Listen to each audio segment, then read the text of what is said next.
अभी हमने दो फोर्सेस के बारे में देखा है कि किसी रॉड पे अगर दो पैरेलल फोर्सेस एक्ट कर रही हैं पी और Q at some points A and B, तो हमने क्या देखा था कि इसका जो रिजल्टेंट है, resultant will act at point C and C divides this line AB in ratio Q is to P. This is AC over CB is equal to Q over P. That is, अगर ऐसे cross multiply कर दे तो P over CB is equal to Q over AC. P over इधर वाला distance है, Q over ये वाला distance है, और अगर इनका सम कर दें P plus Q which is R over total distance A B. तो ये रूल हमने किया है दो फोर्सेस के लिए कि इसका जो रिजल्टेंट है वो जिस पॉइंट पे एक्ट करता है वो पॉइंट ए बी लाइन को क्यू इज टू पी में रेशो में डिवाइड करता है। अब मान लीजिए दो पॉइंट्स की जगह पे अगर ज्यादा फोर्सेस ज्यादा नंबर ऑफ पॉइंट्स पे एक्ट कर रही है, कि मेरे पास एक फोर्स है P1, P2, P3 so on up to Pn, n number of forces are acting at points A1, A2, A3, An. Now find a point or find position of a point where the resultant of all these forces will act. That point is called center of all these forces. जो हमने ये topic है centre of parallel forces, तो centre क्या चीज है? The point where the resultant of all these forces is acting.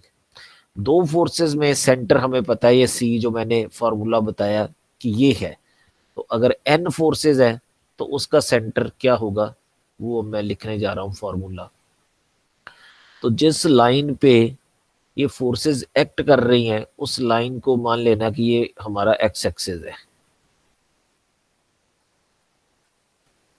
और किसी एक पॉइंट को ओरिजिन मान के तो यहां लिख दिया वाई एक्सिस। तो ये जो A1, A2, A3, A4, An है उन सब के डिस्टेंसेस ओरिजिन से मान लीजिए x1, x2, x2 शुरू से डिस्टेंस है, so all distances are from origin, so x2 is from here to here. Similarly x3 is from here to here. तो अब जो उसका सेंटर है x bar is equal to summation P I X I one to N over summation P I. तो ये resultant का formula कि किस पॉइंट पे वो एक्ट करेगा। और ये फार्मूला आया कहां से है? फार्मूला आया मूवमेंट से है। अब इन सारी फोर्सेस का जो पैरेलल फोर्सेस है इनका जो रिजल्टेंट है वो resultant is suppose R which is sum of all these forces P I I one to N. तो अब रिजल्टेंट का movement about any point is equal to sum of the movements of all these forces about that point।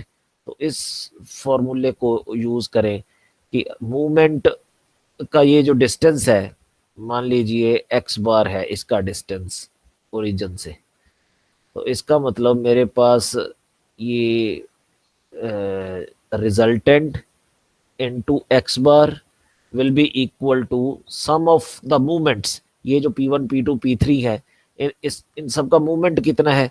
ith force का movement है P I into X I, force into perpendicular distance. तो इसका कर दें summation I one to N. तो यहां से x बार की वैल्यू हमारे पास आ जाएगी summation P I X I over R. पर आर क्या चीज है? वो सम ऑफ ऑल फोर्सेस है, समेशन पी आई है। तो ये हमारे पास फॉर्मूला आ गया कि रिजल्टेंट जो है वो किस पॉइंट पे एक्ट करेगा। अब ये मूवमेंट वाला कंसेप्ट यूज करके अगर दो फोर्सेस है उसमें देखें कि यही फार्मूला क्या एप्लीकेबल है। मान लीजिए मेरे पास दो ही फोर्सेस होते हैं, एक फोर्स ये है P acting at point A, दूसरी फोर्स है Q which is acting at B। तो अब मैंने इसका रिजल्टेंट फाइंड आउट करना है कि रिजल्टेंट किस पॉइंट पे एक्ट कर रहा है। तो ये मान लिया मैंने ओरिजिन। सो ये डिस्टेंस x1 है, ये डिस्टेंस x2 है। तो मैं अब कहता हूं कि रिजल्टेंट इनटू वो x बार डिस्टेंस पे है। सो resultant into its distance from origin is equal to sum of the moments of these forces। तो इनका आएगा P into x1 plus Q into x2। ये so this implies x bar is equal to P into x1 plus Q into x2 over P1, R is P plus Q, so this is P plus Q। और अगर मेरे पास एक line A B है, कोई C point उस A B को m/n ratio में divide करता है, तो सी के कोऑर्डिनेट कैसे फाइंड आउट करते हैं? ये m को मल्टीप्लाई कर देते हैं b के साथ, n को मल्टीप्लाई कर देते हैं a के साथ, डिवाइडेड बाय ये m प्लस n कर देते हैं। तो इस फार्मूले से ये c की वैल्यू निकलती है। अब वही चीज यहाँ पे ट्रू है। मैंने ये प्रूव करना है कि जो ये मेरा x बार है, this x bar is same as this point C।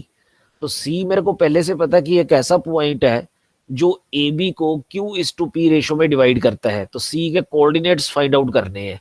तो C के कोऑर्डिनेट कैसे फाइंड आउट होंगे? Q को B से मल्टीप्लाई करो, P को A से मल्टीप्लाई करो, डिवाइडेड बाय ये कर दो P प्लस Q। तो यहाँ पे वही किया हुआ है P into O A.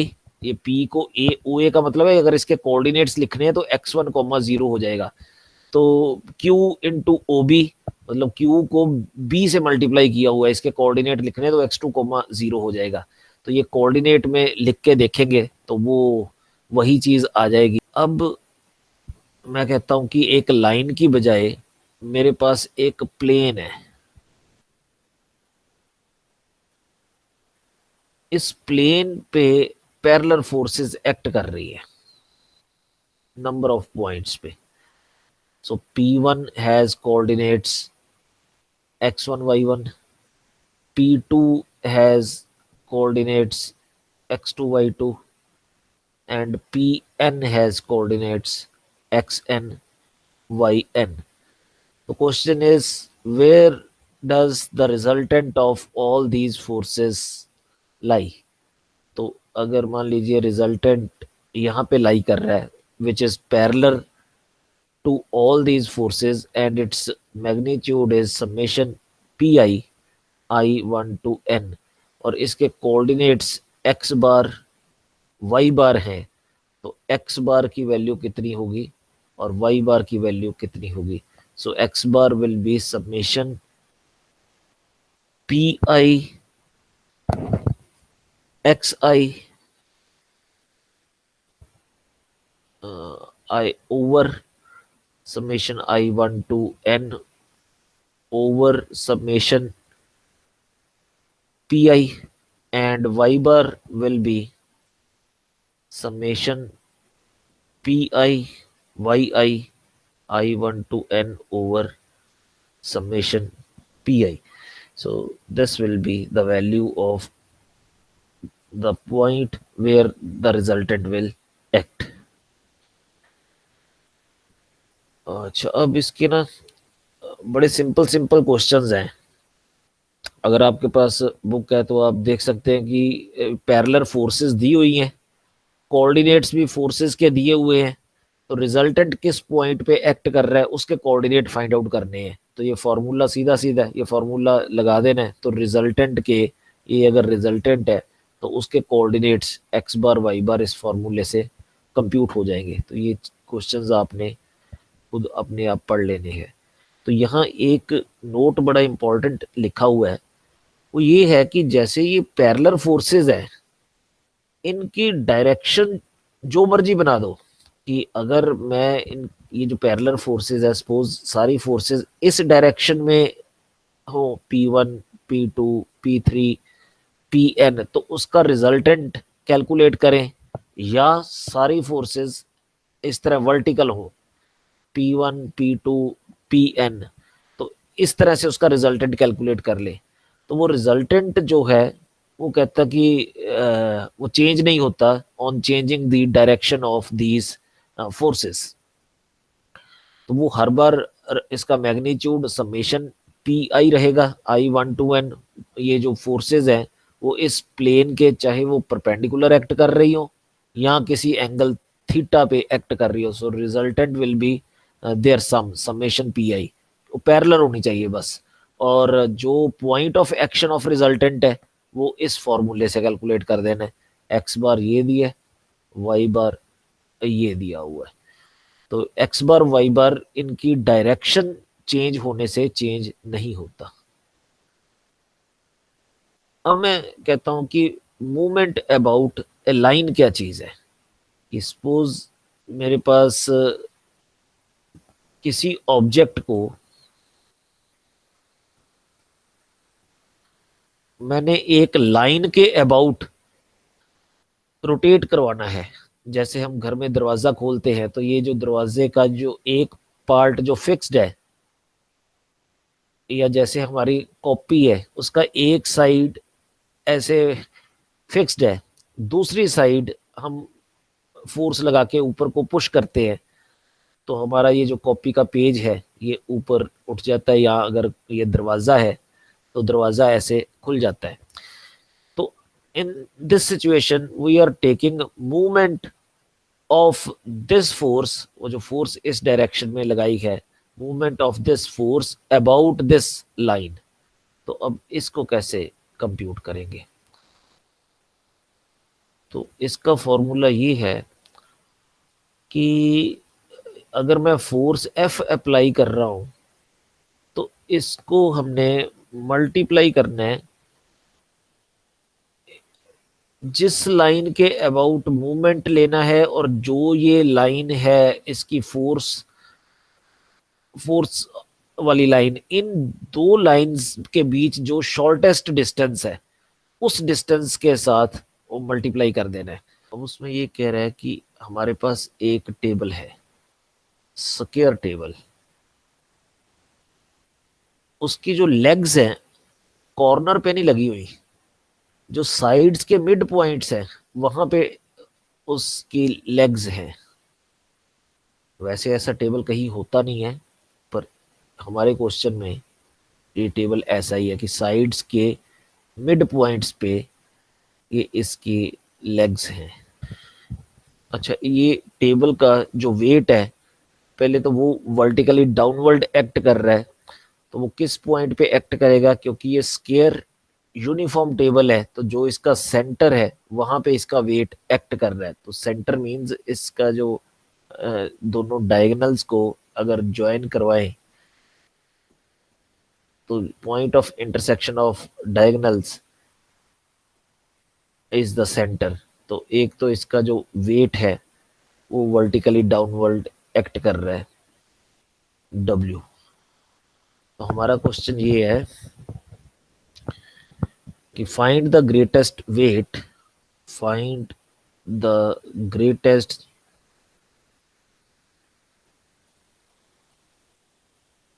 weight which can be put, which can be put on one corner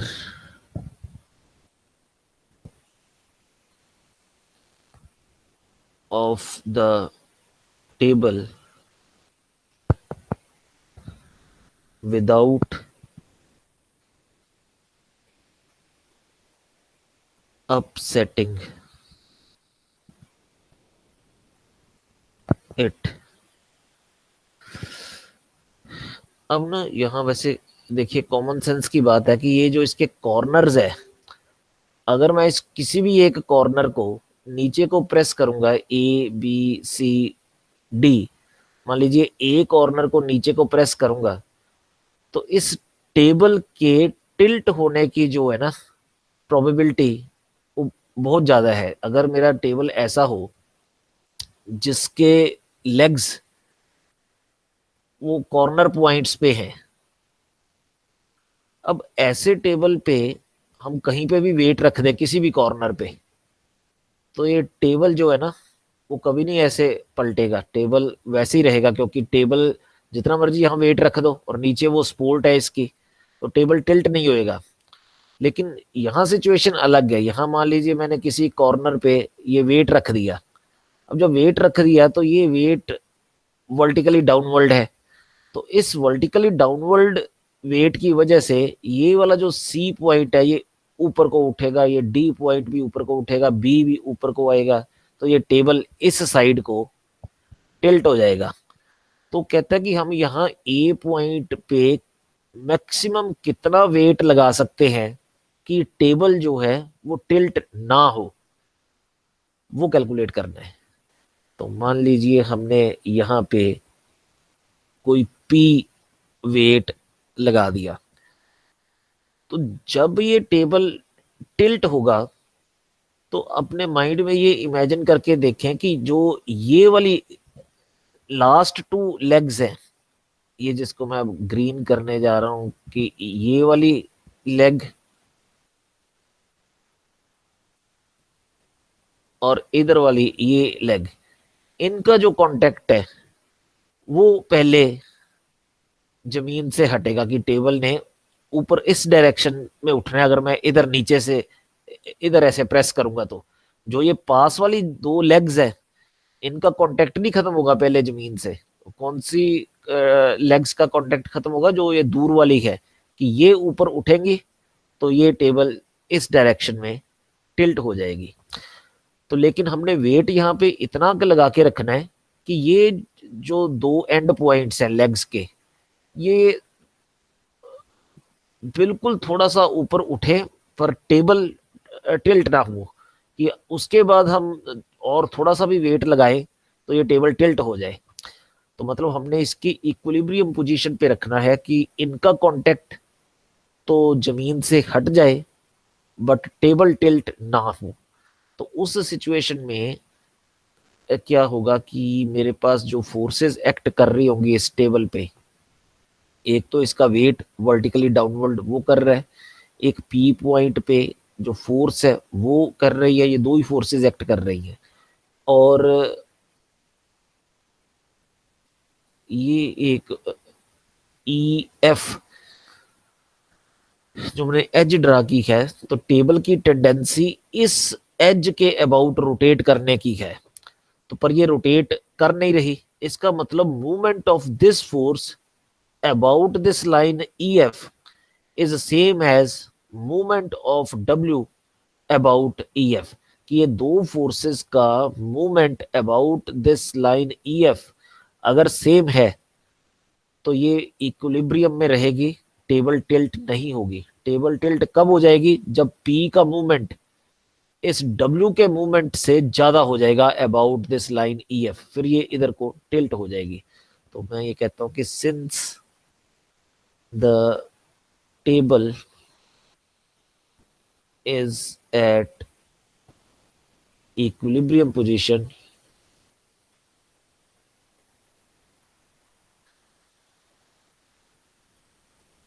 so movement of P about EF will be equal to movement of W about EF।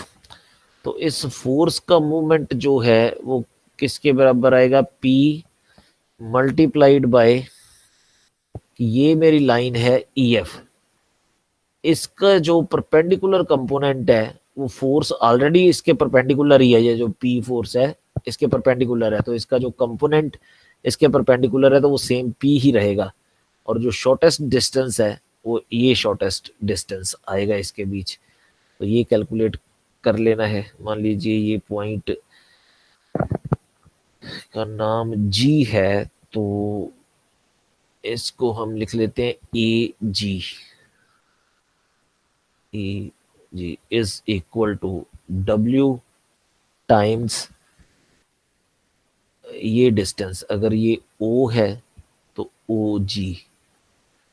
This implies,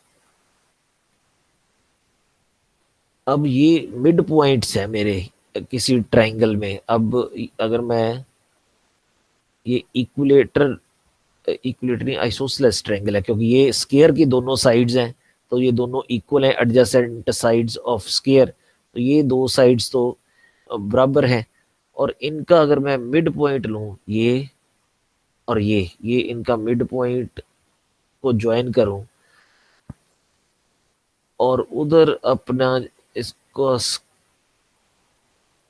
square के इस diagonal को join करूं, तो मैं ये कहता हूं कि ये वाला पोर्शन जितना है यहां से लेके यहां तक, वो इसके बराबर होगा। ये दूसरी जो मैं अभी लाइन प्लू करने जा रहा हूं, कि अगर ये 1:1 रेशो है, तो ये बड़ा आसान है। ये दो ट्रायंगल्स सिमिलर प्रूव कर दो, ये वाली ट्रायंगल और ये वाली ट्रायंगल, ये दो ट्रायंगल्स सिमिलर है, therefore their sides are proportionate, so this over whole thing is equal to this over the whole thing। तो उस रिजल्ट से मेरे पास आ जाएगा कि अगर इधर रेशो 1:1 है तो इधर वाली भी रेशो 1:1 है। इसका मतलब ये जो AG और OG ये दोनों इक्वल है, तो ये कट जाएंगे, तो इसका मतलब P will be equal to W। तो इसका मतलब कि अगर इस टेबल पे उतना वेट रखें जितना इस टेबल का वेट है, तब तो ये टेबल टिल्ट नहीं होगी। पर अगर जितना टेबल का वेट है उससे थोड़ा सा भी ज्यादा वेट किसी कॉर्नर पे अगर रख दिया, तो ये टेबल इस डायरेक्शन में टिल्ट हो जाएगी।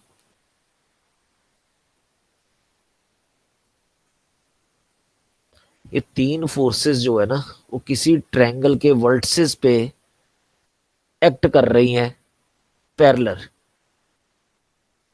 मान लीजिए इनकी डायरेक्शन ये वाली है, ये वाली है, और इसकी भी ये वाली है। तो अब वो कहता है कि find P and Q if their resultant passes through the centroid. Centroid होता है जहां पे मीडियंस मीट करते हैं, तो यहाँ पे ये इसका एंड पॉइंट मिड पॉइंट ले लें अपोजिट साइड का, इसका नाम D रख दो। इधर AC का मिड पॉइंट E रख दो, इसका AB का मिड पॉइंट F रख दे। तो मेरे पास ये एक मीडियन और ये दूसरा मीडियन और ये जो है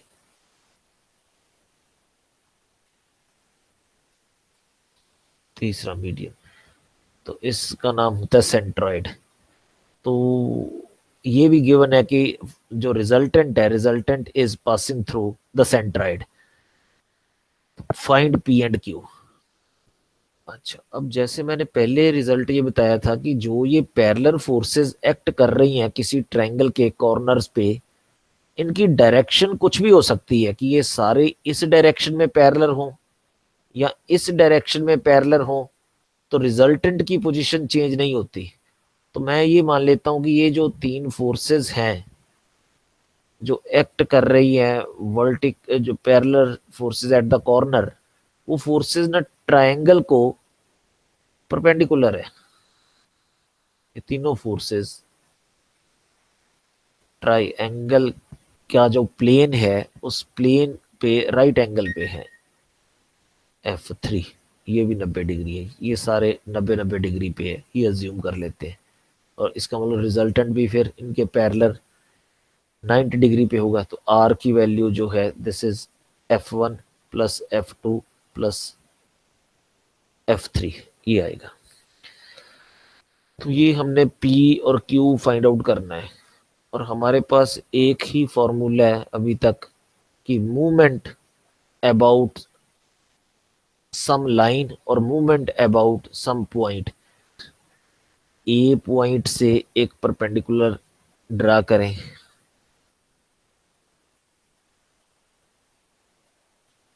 और एक इस जी पॉइंट से परपेंडिकुलर ड्रा करें।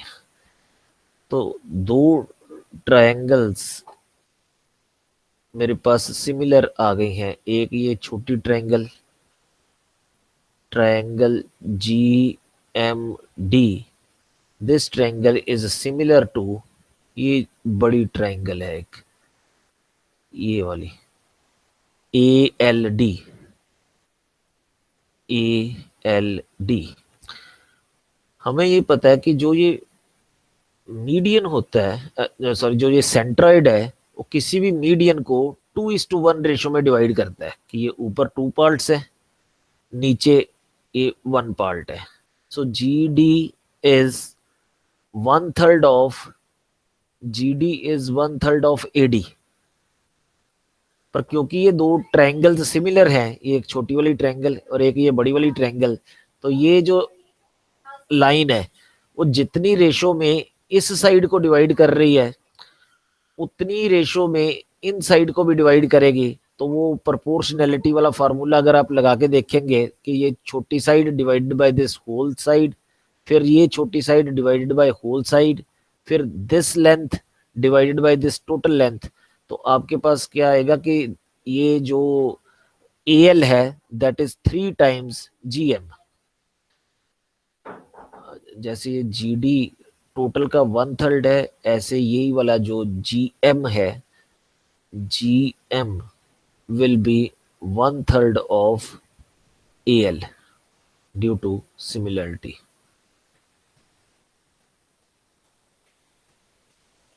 अच्छा, अगर मूवमेंट हम लें BC के about, movement of all forces about sum of the movements of all forces about BC will be equal to movement of the resultant about BC। तो किसी भी साइड के अबाउट मूवमेंट ले सकते हैं, पर मैं ये BC के अबाउट मूवमेंट लेता हूं और ये फॉर्मूला लगाता हूं कि sum of the movements of all forces about BC is equal to movement of the resultant about BC। तो दो फोर्सेस, ये जो F2 और F3, ये तो BC में से ही पास कर रही हैं, तो इसका मतलब इनका मूवमेंट अबाउट BC तो जीरो हो जाएगा। तो मेरे पास फोर्सेस कौन कौन सी बची, एक F1 और एक ये R, इनका मूवमेंट अबाउट BC लेना है। तो इसका मतलब F1 का मूवमेंट जितना है अबाउट BC उतना ही मूवमेंट R का है अबाउट BC। तो F1, अब मैंने पहले ही इसलिए ना F1 परपेंडिकुलर रख ली अपने इस ट्रायंगल पे, क्योंकि मैंने ये कहा था कि किसी भी फोर्स का मूवमेंट अबाउट लाइन लेना है, तो अगर फोर्स इस डायरेक्शन की है तो फोर्स का हमने वो कंपोनेंट ले लेना है जो इस लाइन के परपेंडिकुलर एक्ट कर रहा हो। तो मैंने तो पहले ही जो फोर्स है वो रख ली है कि भाई force is perpendicular to the plane of this triangle. इसका मतलब प्लेन में अब जितनी भी लाइंस है उन सब पे ये फोर्स परपेंडिकुलर है, पर्टिकुलरली BC पे भी ये फोर्स परपेंडिकुलर है। तो जो परपेंडिकुलर कंपोनेंट है that is F1 multiplied by shortest distance between these two lines BC and F1। वो जो AL ड्रा की है, this is the shortest distance, AL is equal to R times GM। तो अब इनकी वैल्यू पुट कर दो। F1 हमारे पास, F1 की वैल्यू कितनी है, ये दी हुई है 2P plus Q, 2P plus Q. और AL और GM में ये रिलेशन है कि AL जो है GM का 3 टाइम्स है। तो ए एल की जगह पे मैं लिख लेता हूँ 3 times G M, G M दोनों साइड से कैंसिल कर देते हैं।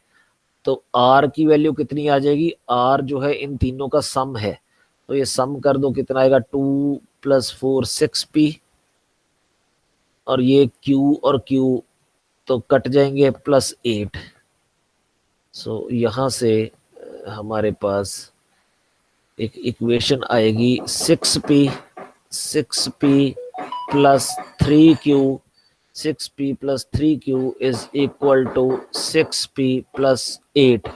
6p दोनों साइड से कट गया, तो Q is equal to 8/3 newtons. Take movement about A B, तो ए बी के अबाउट मूवमेंट लेंगे, तो ये वाले परपेंडिकुलर डिस्टेंसेस होंगे, एक ये परपेंडिकुलर ड्रा करना है, एक सी से परपेंडिकुलर ड्रा करना है।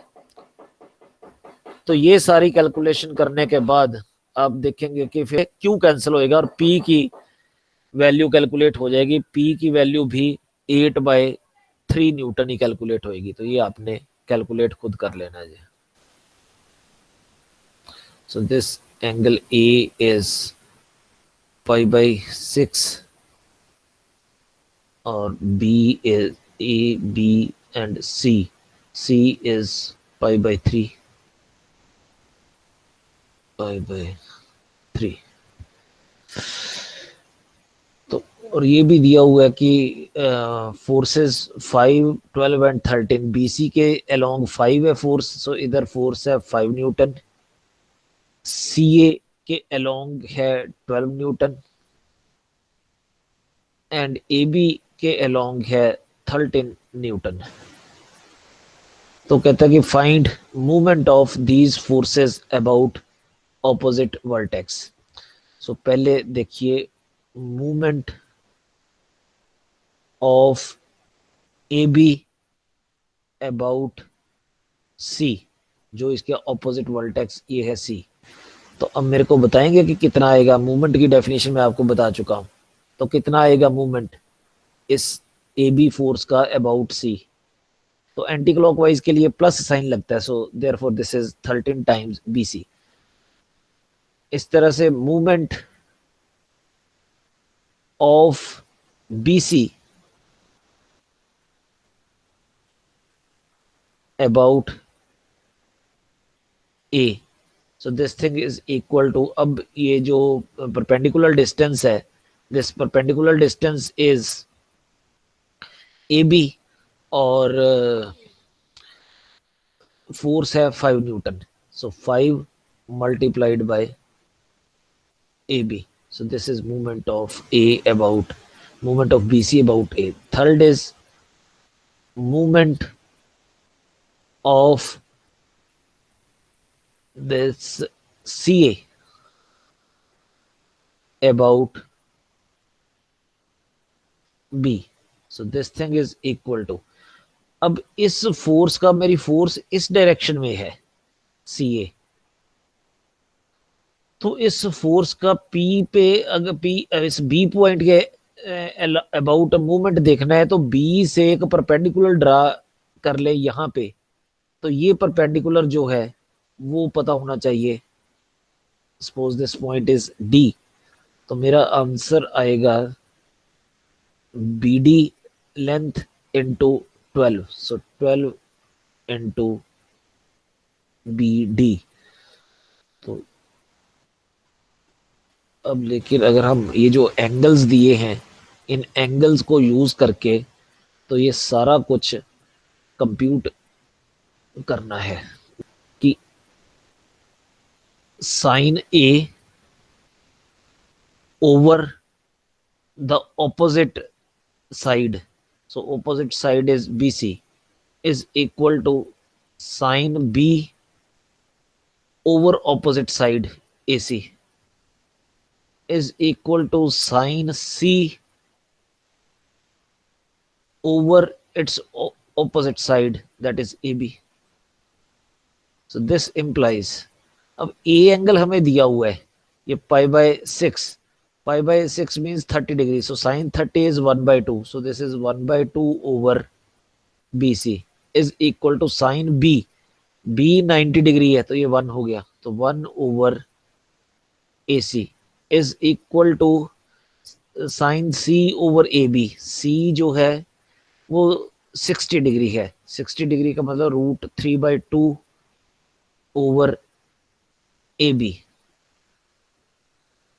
तो इसका मतलब हम यहाँ से सारा कुछ किसी एक साइड की टर्म में लिख सकते हैं कि जैसे मैं इधर क्रॉस मल्टीप्लाई कर दो इन फर्स्ट टू टर्म्स को, तो I can write B C is equal to half A C, और इन दोनों से मैं ए बी लिख सकता हूँ, A B is equal to 3/√3/2 times A C. तो बी सी और ए बी की ये दोनों वैल्यूज यहाँ लगा देते हैं ऊपर। बी सी की वैल्यू जो है वो हाफ ए सी, तो 13/2 टाइम्स ए सी, और इधर ए बी की वैल्यू जो कंप्यूट की है, ए बी है 3/√3/2 ए सी। सो दिस इज √5, तो है ये 5 टाइम्स √3/2 ए सी। और इस तरह से ये बी डी कंप्यूट करना है। Triangle A B D sine π/6, sin theta is perpendicular over this perpendicular over hypotenuse। so perpendicular जो है वो है बी डी और हाइपोटेन्यूज ये है ए बी। तो इसका मतलब यहाँ पे मेरे पास बी डी कितना आ गया, so this implies B D is equal to A B, इधर मल्टीप्लाई कर दो, और sine π/6 sine 31/2, so this is 1/2 times A B which is equal to, A B पहले से कंप्यूट किया हुआ है, ए बी ये है, ए बी इज √3/2 ए सी, तो वो वैल्यू पुट कर दो यहाँ पे। So 1/2 into √3/2 A C, it means √3/4 A C आ जाएगा। तो यहाँ पे 12 इंटू √3/4 ए सी। तो ये सारे मूवमेंट्स इन टर्म्स ऑफ ए सी हमने कंप्यूट कर दिए हैं। नेक्स्ट क्वेश्चन पे चलता हूं मैं। 2√3 मीटर है, रेगुलर हेक्सागन है, सारी साइड्स बराबर है, ये दिया हुआ है। उसके बाद कहता है कि forces along the sides A B की साइड पे कुछ फोर्स है, वो बताता हूँ कितनी। सी बी की साइड पे कुछ फोर्स है, डी सी इधर फोर्स है, डी ई इधर फोर्स है, ई एफ ये फोर्स है, एफ ए ये फोर्स है। Act along these sides of magnitude 1 2 3 4 5 and 6। तो इनके जो मैग्नीट्यूड है, इधर 1 यूनिट है, ये 2 यूनिट है, ये 3 यूनिट है, ये 4 यूनिट है, ये 5 यूनिट है, ये 6 यूनिट है, इन सब के ये मैग्नीट्यूड दिए हुए हैं। Find the algebraic sum of the moments of the forces about A। Find sum of the moments of all these forces, number 1 about A, number 2 about center of the hexagon। ये दो question करने हैं। तो मैं पहला question करने जा रहा हूं कि sum of the movements about A, movement of A B about A is 0। So what is the movement of this force F A about A. F A ये भी ए में से पास कर रही है, तो इसका भी मूवमेंट 0 है। दूसरी एक फोर्स थी ए बी, वो भी ए में से पास कर रही है। सो जो फोर्सेस ए में से पास कर रही है, सो movement of all those forces about A R 0। तो इसका मतलब इनका तो हमने मूवमेंट कैलकुलेट नहीं करना। अब आए इस पे, movement of this CB about A.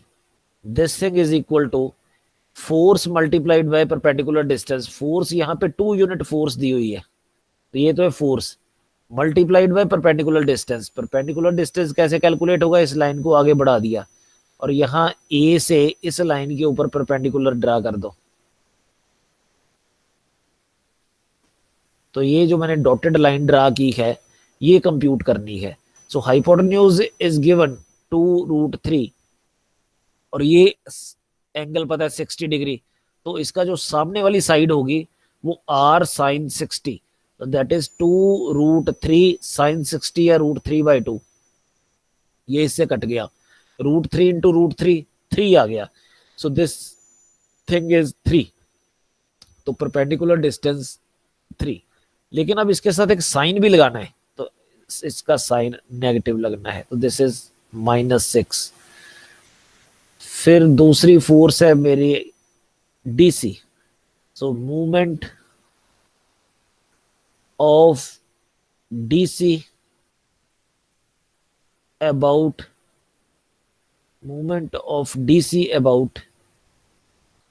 A is equal to force वो है 3 मल्टीप्लाइड बाय परपेंडिकुलर डिस्टेंस. अब इस पॉइंट का परपेंडिकुलर इधर ड्रा करेंगे तो वो जो परपेंडिकुलर है वो कहाँ पे आएगा? रेगुलर हेक्सागन में अगर परपेंडिकुलर ड्रा करेंगे उधर तो वो यहाँ पे मिलेगा कॉर्नर पे जाके.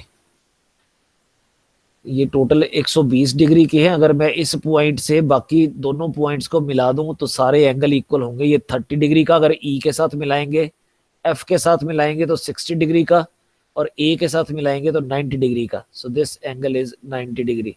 तो ये परपेंडिकुलर है. तो अब इस परपेंडिकुलर की लेंथ कितनी होगी? रेगुलर हेक्सागन में ये वाली जो साइड है वो इस साइड का ट्वाइस होती है, और ये साइड मेरे को 2√3 पता है. सारी साइड्स 2√3 हैं, तो इसका मतलब जो मिडल वाली है डायामीटर उसका, तो ये इसका ट्वाइस हो गया. So this thing is 4√3. तो 4√3 sin 60. So 4√3 sin 60. This will be this side AC.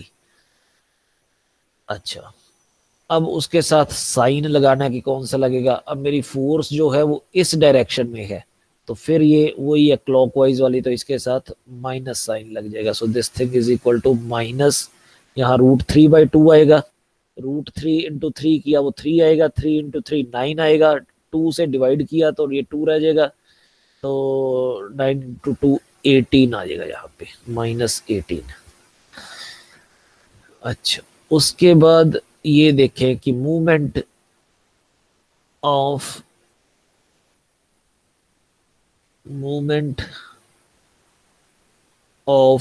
DE about A, this thing is equal to. अब ये फोर्स दी हुई है मेरे को 4 मल्टीप्लाइड बाय A से ये परपेंडिकुलर डिस्टेंस. ये परपेंडिकुलर डिस्टेंस उतना ही होगा जितना मैंने इधर कैलकुलेट किया है, AC जितना. तो अभी जो ये परपेंडिकुलर डिस्टेंस ये कैलकुलेट किया है, सेम परपेंडिकुलर डिस्टेंस यहाँ पे आ जाएगा. तो वो कितना था यहाँ पे sin 60 √3/2. तो 2 इंटू 4 2, 3 इंटू 2 6, मतलब वो 6 आएगा. और यहाँ पे साइन अब पॉजिटिव लगेगा क्योंकि इसकी डायरेक्शन ऐसे है, एंटी क्लॉकवाइज. अच्छा, फिर लास्ट मेरा movement of EF. So movement of EF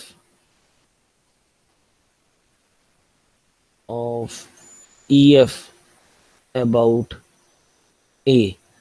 तो ये फोर्स इस टाइम 5 है मल्टीप्लाइड बाय परपेंडिकुलर डिस्टेंस.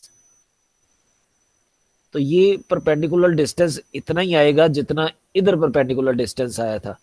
तो इस साइड पे परपेंडिकुलर, क्योंकि मेरा रेगुलर एसिमेट्रिकल है ये हेक्सागन, वो किसी भी वर्टेक्स के उस साइड पे परपेंडिकुलर ड्रा करो या इस साइड पे परपेंडिकुलर ड्रा करो, तो सेम लेंथ के आने चाहिए।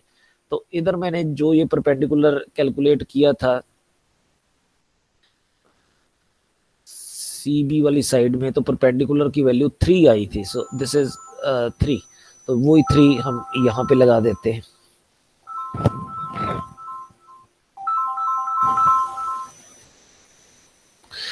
तो अब साइन भी इसका ये जो है वो पॉजिटिव आएगा। तो अब ये 24 और ये 15, तो अब इनको ऐड कर दो। तो उसने यही पूछा कि find sum of the movements. तो जब ऐड करेंगे तो ये 18 और ये 6, ये होगा 24, और ये 24 प्लस का और माइनस का वो कट गए, तो आंसर आ गया 15। सो इसका मतलब कि sum of the movements, sum of the moments about A is equal to 15। अब अगर sum of the movement of all these forces about the centre compute करना है, तो मेरे को सारी फोर्सेस का परपेंडिकुलर डिस्टेंस सेंटर से पता होना चाहिए। चाहिए मेरे को, तो ये परपेंडिकुलर चाहिए दिस डिस्टेंस। तो ये डिस्टेंस कैलकुलेट कर सकते हैं कैसे, कि मेरे पास ये टोटल डिस्टेंस कैलकुलेट किया था हमने, ये टोटल डिस्टेंस 4√3 आया था। तो 4√3, तो इसका मतलब इतना सा जो है दिस इज 2√3। सो 2√3, ये 2√3, और ये वाला जो था बेस ए बी, ये भी 2√3 है, पर इतना सा इसका हाफ वो खाली √3 है। तो पाइथागोरस थ्योरम यूज करो इतने से पोर्शन पे, तो ये परपेंडिकुलर कैलकुलेट हो सकता है। 3 आ गया। तो अब ये काम आसान है कि हर फोर्स को सिर्फ 3 से मल्टीप्लाई करना है। जो पिछले वाला पार्ट था, हमें अलग अलग परपेंडिकुलर डिस्टेंसेस कैलकुलेट करने पड़ रहे थे, अब परपेंडिकुलर डिस्टेंस तो हो गया फिक्स। सो मूवमेंट जो है, movement is equal to 3 into, बस फोर्सेस लगानी है, परपेंडिकुलर डिस्टेंस तो 3 रहेगा। पहली फोर्स इधर है 1, तो 1 लगा दिया, साइन इसका एंटी क्लॉकवाइज प्लस है। दूसरी फोर्स दी हुई है 2 है इस इधर फोर्स, तो लेकिन एंटी क्लॉकवाइज, ये क्लॉकवाइज है नेक्स्ट, तो -2, -3, फिर प्लस के 4 और प्लस के 5 और प्लस के ही 6, जितने एंटी क्लॉकवाइज है ऑल आर प्लस। तो ये मेरे पास आ जाएगा 3 इंटू, ये -2 -3, ये माइनस के 5 और प्लस के 5, ये आपस में कट गए, तो 4 और 6 10 और 1 11 इंटू 3। सो अब मूवमेंट आएगा 33।